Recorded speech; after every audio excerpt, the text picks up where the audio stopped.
Halo teman-teman, selamat sore. Kembali lagi di Interaksi Ngobrol Santai Penuh Makna. Kali ini kita kemarin udah ngobrolin seputar jangan tunggu waktu yang tepat untuk jadi hebat. Di episode kali ini kita juga bakal ngomongin topik yang menarik, yaitu dari memahami ilmu hingga menuju aksi yang berdampak. Oke, mungkin kalau misalnya kemarin kita udah ngobrol sama Anissa Inayahani, sekarang kita bakalan ngobrol sama salah satu timnya juga yang kemarin berangkat bareng ke UITM Malaysia, yaitu Ruben Cristiano. Oke, silakan masuk Mas Ruben. Selamat sore. Selamat sore. Oke, mungkin teman-teman di sini belum kenal nih, ada yang belum kenal sama Mas Ruben. Kalau kita kan udah pasti kenal ya. Yeah. Mungkin bisa kenalan dulu sama teman-teman interaksi kita.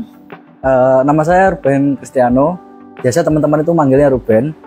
Aku mahasiswa dari Prodi Sistem Informasi. Sekarang itu aktif di kegiatan di organisasi Badan Eksekutif Mahasiswa sebagai humasnya. Juga jadi bendahara di Ikatan Mahasiswa Kristen Katolik UBINUS ini. Terus setelah itu di sela-sela waktu juga saya juga ikut kelas proyek, jadi ngerjain proyek dari kelas proyek juga. Oke, sebelum kita masuk nih ke kesibukannya Mas Ruben, sebelumnya aku pengen tahu nih, kita flashback sebentar ya. Kenapa sih Mas Ruben masuk di UBINUS ini di sistem informasi? Pertanyaan yang mantap ya. Jadi dulu itu sebenarnya aku tuh sukanya gambar. Suka sekali gambar pas zaman SMA, terus juga beberapa kali dapat proyek untuk buat video zaman SMA dulu itu. Tapi pas waktu mau masuk ke universitas ini sempat bimbang Mas itu kira-kira enaknya ambil yang IT atau yang desain nih, karena mempertimbangkan kalau aku desain itu jelek gitu, akhirnya pesimis. Yaudah masuk ke TI aja, pertama dulu TI dulu. Akhirnya konsultasi lah sama guruku dan lain-lain. Guruku ini kebetulan juga dari Prodi SI dari kampus sebelah. Dia tanya gini, kenapa aku nggak belajar SI aja Ben gitu? Loh emangnya kenapa? Kan sama aja TI sama SI. Dulu pikirku kayak gitu. Ternyata masuk sistem informasi itu gini Ben, masuk sistem informasi kamu bakal belajar di bawahnya lagi. Kalau TI kan kita membangun ini sistemnya, cara kerjanya yang dipelajari di SI. Oke, menarik juga. Terus akhirnya setelah mempertimbangkan banyak, nonton banyak referensi dari video YouTube juga, apa bedanya TI dan SI ini. Akhirnya memutuskan untuk masuk SI karena alasan pertamanya itu biar nggak kebanyakan ngoding sama belajar algoritma sebenarnya. Udah males ya. Kalau dari SMA kamu jurusan apa Ruben? Jurusan IPA. IPA ya. Jadi pure masih belum tahu teknisnya dari belum tahu sama teknologi sekali. Informasi ya. Belum tahu. Oke, tadi Ruben bilang kalau kesibukannya sekarang yaitu kelas project nih ya. Jadi teman-teman, kalau di UBINUS itu kita juga ada kelas project. Nah, kira-kira Mas Ruben bisa nggak sih jelasin ke kita apa itu kelas project? Oh, kelas proyek. Jadi kelas proyek itu salah satu program dari UBINUS ini untuk membekali mahasiswanya, bukan dari hanya teori aja. Kan kalau di kelas itu kita sudah belajar nih teori sama dosen-dosen. Belajar teori, belajar dasar-dasar, terus membuat hal yang sangat simpel dulu. Dan kelas proyek ini ada untuk memberikan pengalaman di dunia industri nih untuk mahasiswanya UBINUS. Jadi mahasiswanya UBINUS nanti setelah lulus, dia tuh bukan cuma bawa ijazah, terus teori doang yang ada di kepalanya, tapi juga tahu baik praktisnya itu gimana nanti ya lewat kelas proyek ini.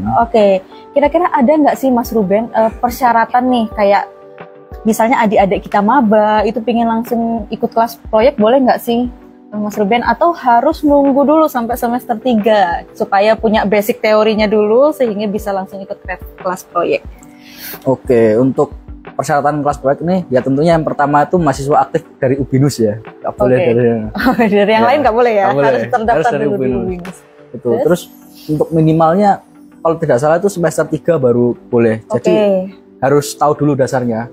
Nanti di semester 1-2 mahasiswa UBINUS itu bakal diajarin pemrograman dasar, terus database dasar, relationsnya, kan itu dasar banget.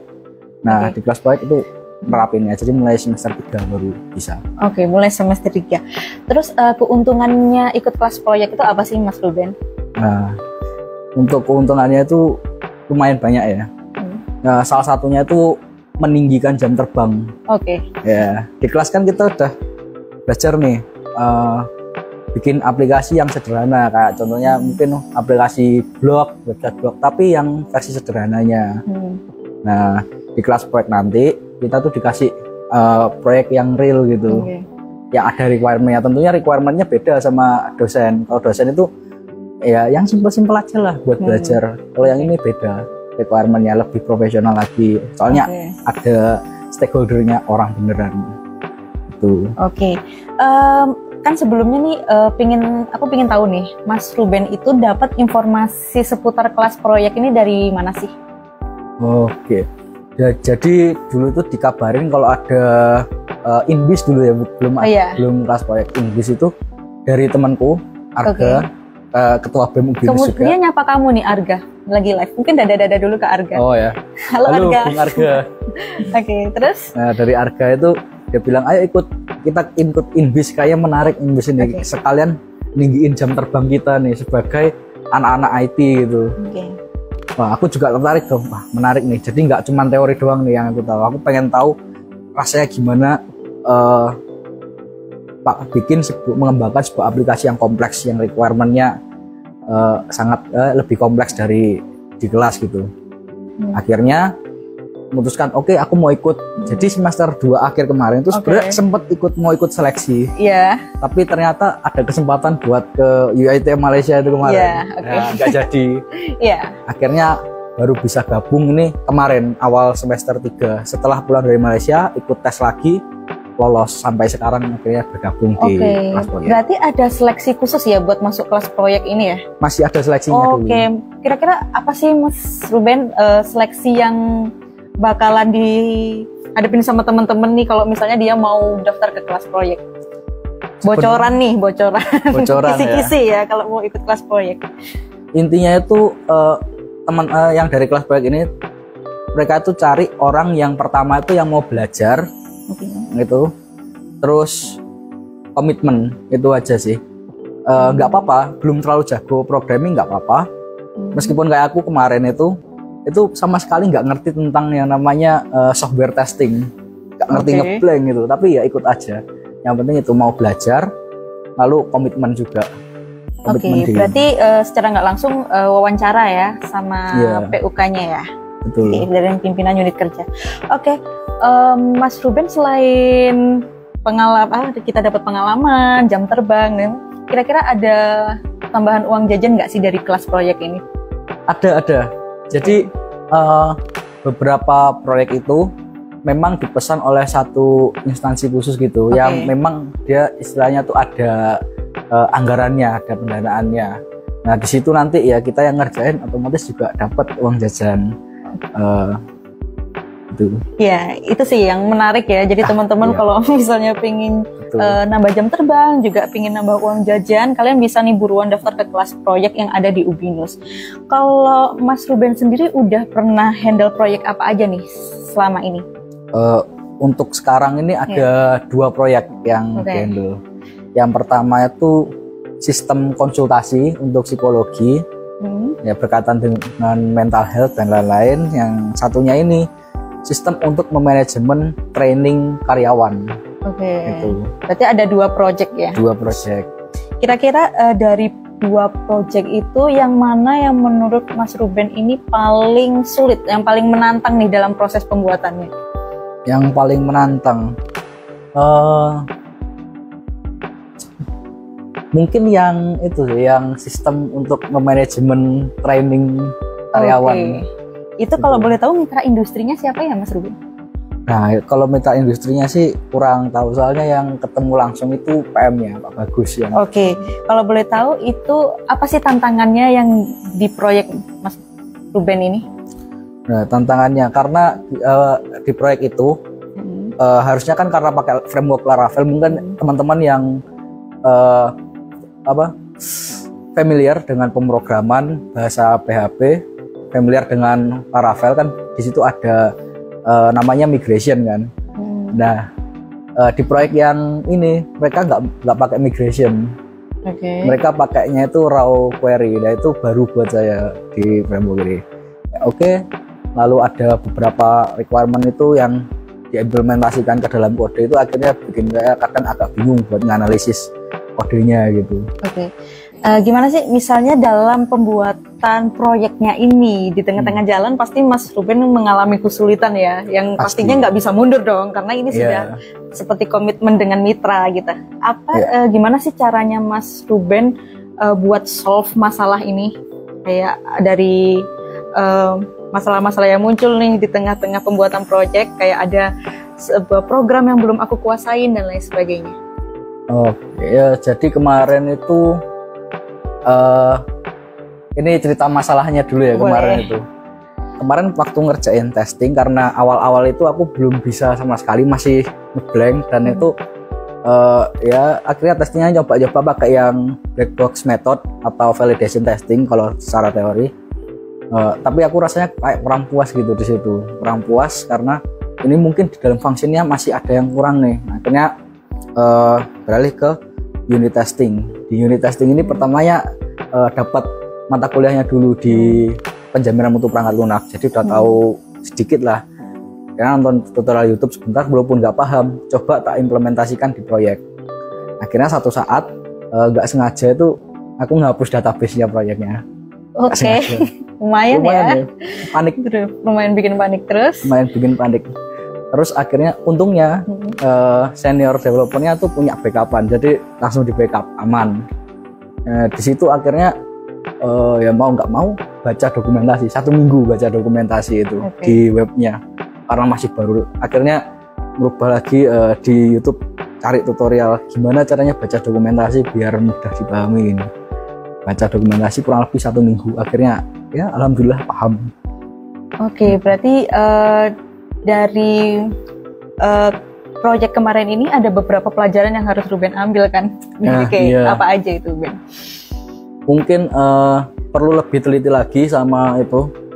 Kemarin karena aku juga pakai AI kan, teman-teman ini mungkin yang pemrograman senang kopas-kopas nih dari AI, ChatGPT, atau sekarang yang lagi tren itu DeepSeek buat programming. Itu sebisa mungkin jangan langsung dikopas gitu aja. Soalnya kemarin kesalahanku itu langsung kopas gitu aja.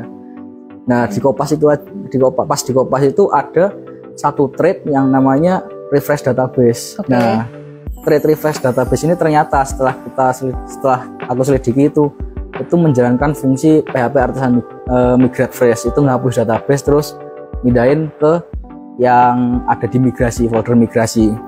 Nah, itu tuh jadi pelajaran tersendiri ya. Akhirnya aku ambil berarti kalau pakai AI ini jangan langsung dikopas, lebih baik kalau nggak tahu tanya AI itu sebagai referensi, terus mendingan baca aja dokumentasi atau cari di forum internet. Kemarin juga satu itu solusinya aku ketemunya di forum internet. Apa itu kalau boleh tahu forum internetnya?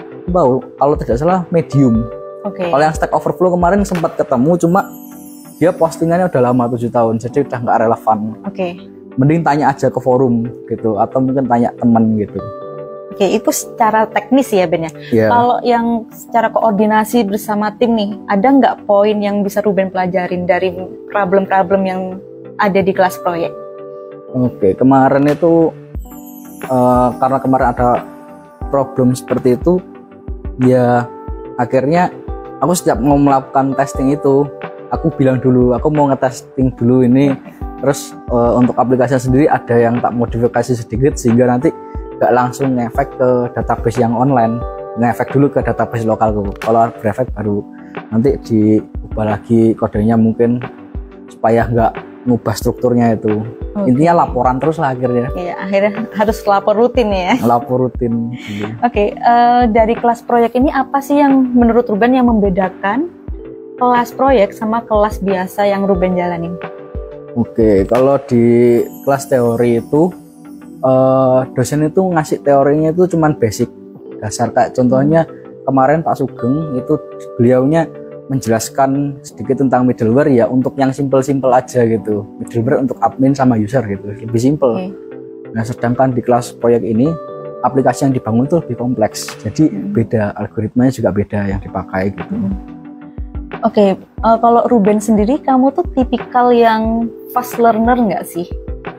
Iya, kebetulan aku tipikal yang fast learner. Apa yang membuat kamu yakin dari materi yang kamu dapat yang basic banget, sehingga bisa kamu bawa untuk untuk solve nih masalah klien yang ada di kelas project? Oke, kalau untuk teori diimplementasikan ke kelas proyek itu sebenarnya nggak cukup sih, Mbak. Iya. Nggak cukup sama sekali. Terus gimana caranya Ruben buat itu tadi? Caranya buat PD. Untuk PD sebenarnya nggak PD juga awalnya itu, cuma karena aku komitmen dan ingin menantang diri sendiri aja, ingin menantang supaya nggak stuck di situ-situ aja gitu. Ya tentunya caranya itu ada macam-macam. Yang pertama nonton tutorial video YouTube. Tapi kalau seandainya tutorial video YouTube masih kurang spesifik, mungkin kita bisa tanya-tanya ke forum di internet yang ada itu banyak kok di internet. Forum-forumnya. Terus gimana sih Ruben tahu kalau misalnya ternyata program yang Ruben bikin ini udah bikin mitranya itu puas, udah solve masalah mereka? Oke, kalau aku di sini ranahnya kan sebagai sistem analis sama software quality assurance.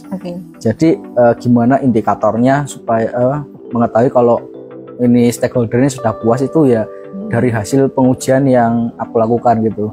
Kalau pengujiannya tidak ada masalah, maksudnya fungsinya dapat bekerja dengan baik, lalu buttonnya ketika diklik tidak meredirect ke arah yang lain dan lain-lain, itu di situ bisa dijadikan indikator bahwa aplikasi ini sudah layak dipakai, sudah bisa dan tidak memiliki masalah di dalamnya.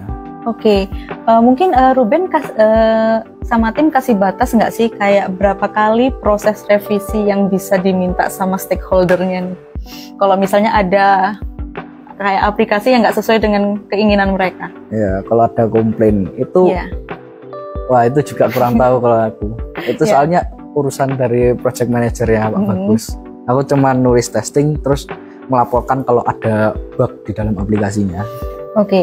Jadi selama kelas project ini menurut kamu lebih ke menantang atau lebih menambah wawasan kamu nih? Dua-duanya.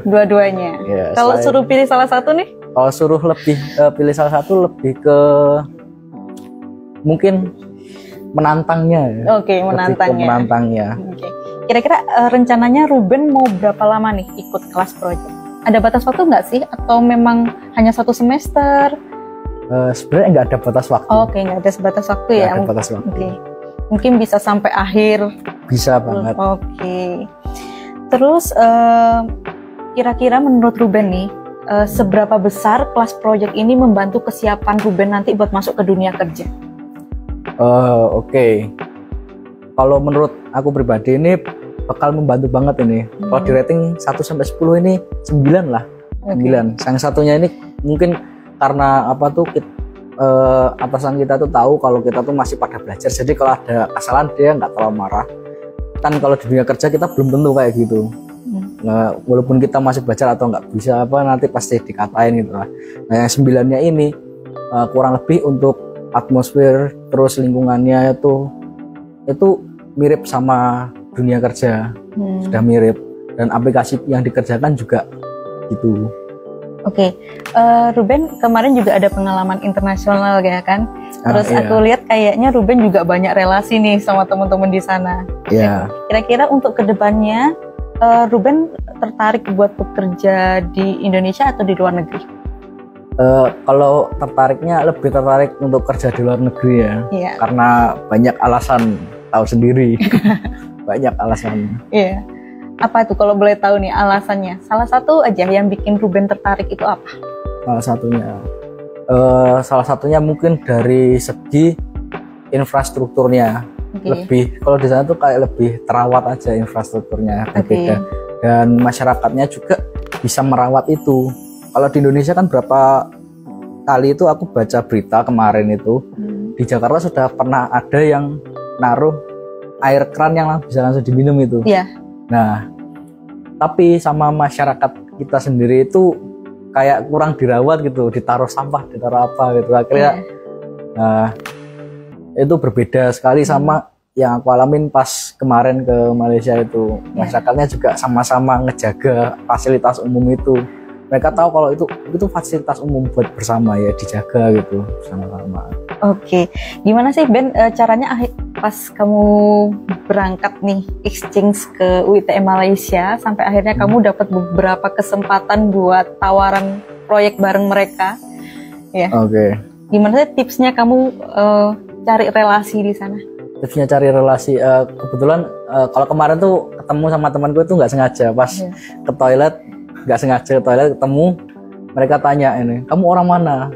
Orang Jawa. Oh kebetulan di sana juga katanya banyak orang Jawa, akhirnya ngomong terus akrab.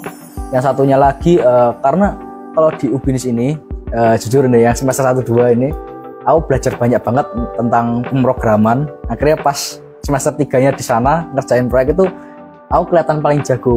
Padahal ya sebenarnya penguasaan dasarnya lebih bagus saja. Akhirnya ngejoki, mereka kenalnya aku karena itu. Oke, jadi minta bantuan Ruben minta bantuan joki akhirnya. Keren. Oke, Ruben, dari pengalaman kamu nih ikut kelas proyek, ada satu kalimat yang mau kamu sampaikan teman-teman di sini?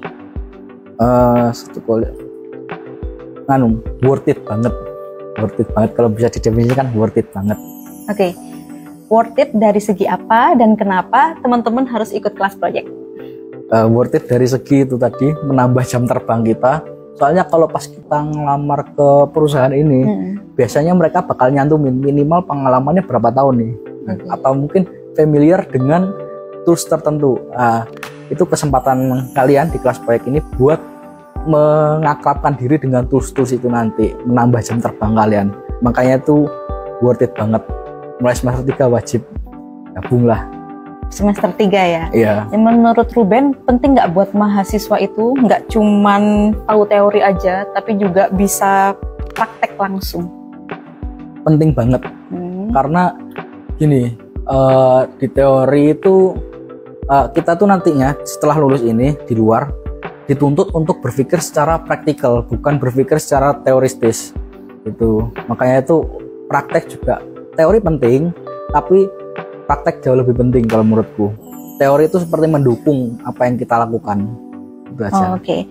Terus yang terakhir nih ya Ruben, sebelum kita menutup interaksi kita sore ini, ada nggak pesan buat temen-temen nih yang mau join ke kelas proyek? Oke.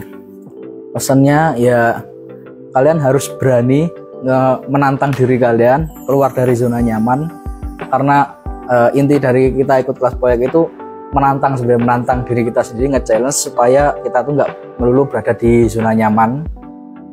Terus komitmen juga, kalian harus komitmen kalau ikut ini karena ini bukan klien fiktif yang dilayani tapi customer.